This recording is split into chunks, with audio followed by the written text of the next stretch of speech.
మీ సంకల్ప శక్తి పెరగాలంటే మనం అనుకున్నది జరగాలంటే మన యొక్క ఆలోచన, మన సంకల్పం యొక్క తీవ్రత ఎక్కువగా ఉండాలి. ఫుల్ కంప్లీట్గా అదే ఫోకస్లో, అదే థాట్ పైన మనము కొంతకాలము ఉండగలగాలి. తీక్షణ అంటారు, తీక్షణ అనే తీవ్రత, ఇవన్నీ కూడా. ఎప్పుడైతే మనము ధ్యానంలోకి వెళ్తామో, ధ్యానంలో ఆలోచనలన్నీ మెల్లిమెల్లిగా ఆగిపోయి సైలెన్స్లోకి వెళ్ళిపోయి సమాధిలోకి వెళ్తాం.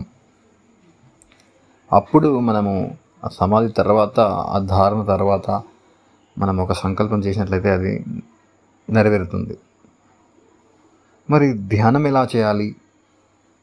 అదే పెద్ద టాస్క్ మనకి ఇక్కడ. సో ధ్యానం ఎలా చేయాలి అంటే, ధ్యానానికి ఎన్నో రకాల పద్ధతులు ఉన్నాయి, ఎన్నో రకాల టెక్నిక్స్ ఉన్నాయి, ఎన్నో రకాల టీచింగ్స్ ఉన్నాయి. కానీ ధ్యానము చాలా సింపుల్గా, న్యాచురల్ వేలో మనము చేయవచ్చు. ఎలా అంటే, ధ్యానానికి మనము ఉపక్రమించాలి అంటే మనం సిద్ధం అవ్వాలి. ధ్యానం అనేది చేసేది కాదు. ధ్యానం అనేది ఒక స్థితి. అది ఆ స్థితి కోసం మనం ఎంత పాకలాడితే అంత తొందరగా రాదు. అది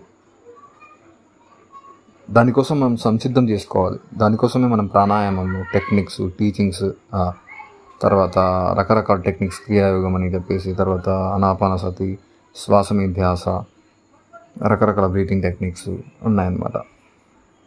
ఇవన్నీ కూడా ఏం చేస్తాయంటే మీ లోపల ధ్యానానికి సంసిద్ధం చేస్తాయి అన్నమాట. మిమ్మల్ని మీ యొక్క నాడీ శుద్ధి జరిగి, మీ యొక్క ఎనర్జీ అంతా కూడా, ఇంప్యూరిటీస్ అన్నీ కూడా క్లియర్ చేసి,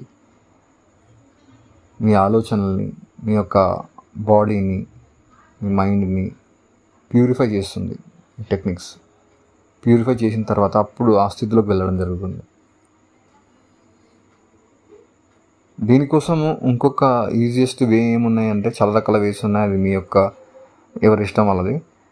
ఇంకొక ఈజియెస్ట్ వే ఏంటంటే, మీరు ధ్యానంలోకి డీప్గా వెళ్ళాలనుకుంటే, ఒకటి మనము న్యాచురల్గానే ధ్యానంలో ఉంటాం. మనం చిన్నప్పటి నుంచే మనం ధ్యాన స్థితిలో, భగవత్ స్థితిలో ఉంటాం యాక్చువల్గా. సో ఆ స్థితి ఎలా వచ్చింది మనకు అంటే, కేవలం మనము సైలెంట్గా ఉంటాం. First quality. నెక్స్ట్ మన మైండ్ డెవలప్ అయి ఉండదు. ఇప్పుడు చిన్నపిల్లలకు 6 months 1 year వరకు కూడా వాళ్ళ మైండ్ అనేది ఎక్కువగా డెవలప్ అయ్యి ఉండదు. బ్రెయిన్లో ఏముండవు థాట్స్. వాళ్ళు హాయిగా ఉంటారు, సైలెన్స్గా ఉంటారు. అప్పుడు ఆటోమేటిక్గా ఆ సుషుమ్నాలోకి ఎంటర్ అయిపోతారు వాళ్ళు, ఆ ధ్యానంలోకి వెళ్ళిపోతారు వాళ్ళు. అలానే మనం కూడా సింపుల్గా ధ్యానంలోకి వెళ్ళాలి, ఏ పద్ధతి లేకుండా. అంటే మనము వ్యవహారాలు ఎక్కడొక్కడ వదిలేసేయాలి.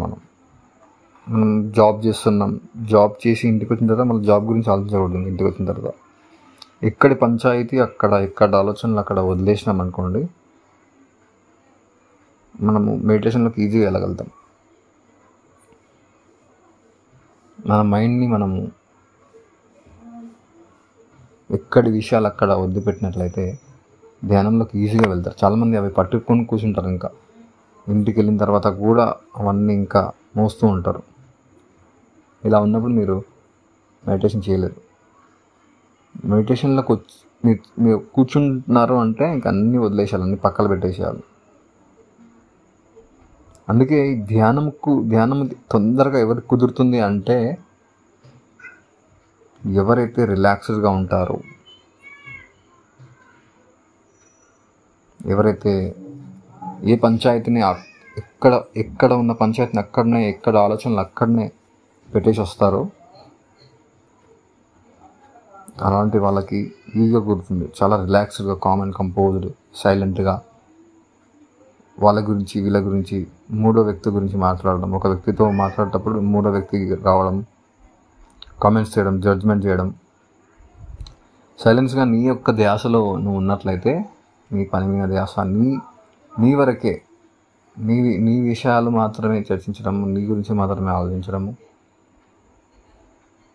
మూడో వ్యక్తి జడ్జి చేయడం, మూడో వ్యక్తి రాకూడదు సంభాషణలో ఇద్దరు మాట్లాడేటప్పుడు. ఇలా ఉన్నప్పుడు నీకు ధ్యానం చాలా తొందరగా కుదురుతుంది. అందుకే విపశ్యన ధ్యాన కేంద్రాలకు వెళ్తే, విపశ్యన అని చెప్పేసి మనకి ఇంటర్నేషనల్ వైజ్గా ఉన్నాయి. సో అక్కడ వాళ్ళు ఏం పద్ధతి చెప్పారు, జస్ట్ కూర్చోబెడతారు అంతే, సైలెంట్గా మౌనంగా మాట్లాడకూడదు.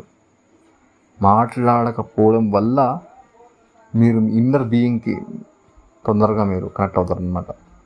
ఆ సైలెన్స్లోనే మనకి ఆత్మకి కనెక్షన్ దొరుకుతుంది, మైండ్ అనేది ఆగుతుంది, కామ్ డౌన్ అయిపోతుంది.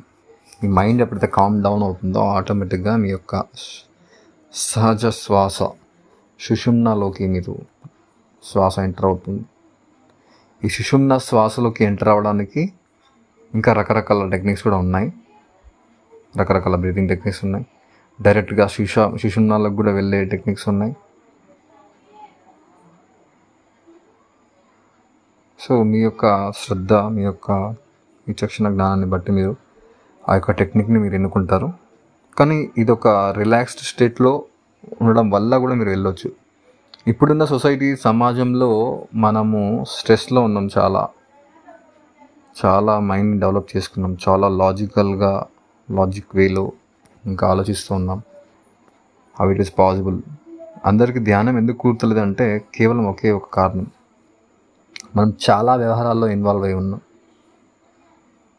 పొద్దున్న నుంచి రాత్రి వరకు మన మైండ్ని ఎప్పుడు మనం ఖాళీగా ఉంచాం, ఏదో ఒక వ్యవహారంలో ఉన్నాం, ఏదో ఒక పంచాయతీ. సో ఇలా ఉంటే మనకు ఎప్పటికి కూడా ధ్యానం కుదరదు. మనకు ఎప్పుడైతే మనం ఆలోచనల రహిత స్థితి మనం ఎరుకతో ఉన్నప్పుడు పొందుతామో అప్పుడు నీ యొక్క సంకల్పానికి శక్తి పెరుగుతుంది.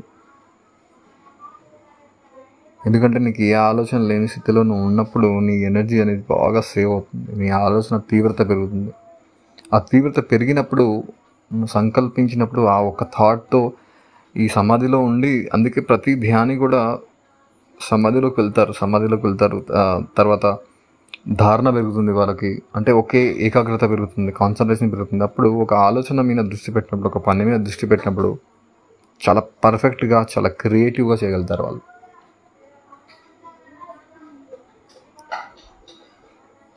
సో ధ్యానం అనేది అందుకోసం. ధ్యానం అనేది మీకు విచక్షణ, మీ ఆలోచన తీవ్రతను పెంచడానికి ఉపయోగపడుతుంది. మీ ఆత్మానుభవం, అంతరాత్మ ప్రబోధము, మీతో మీరు అనుసంధానం కావడానికి ధ్యానం. సంకల్పం ద్వారా మీరు ఆనందాన్ని పొందుతారు. సంకల్పం శక్తి ద్వారా, సృష్టించడం ద్వారా మీ ఆలోచన శక్తిని వినియోగించి జీవిత వాస్తవాన్ని సృష్టించుకోవడం వల్ల బ్రహ్మానందం పొందుతారు.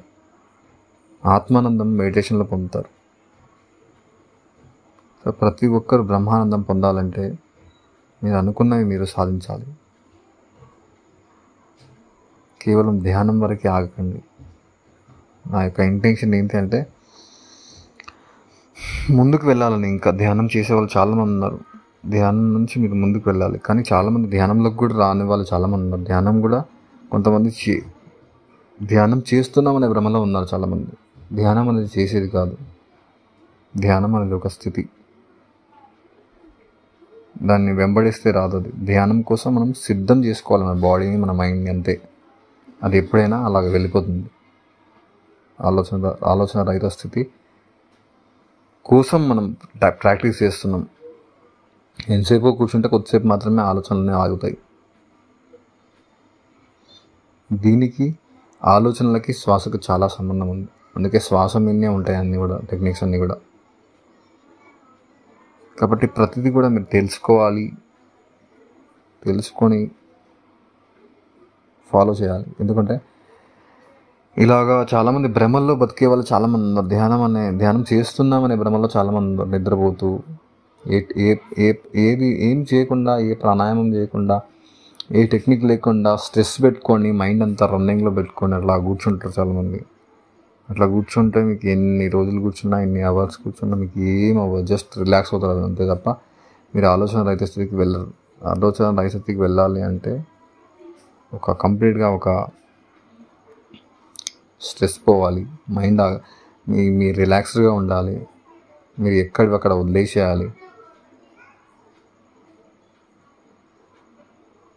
చాలా ఎరుకతో ఉండాలి,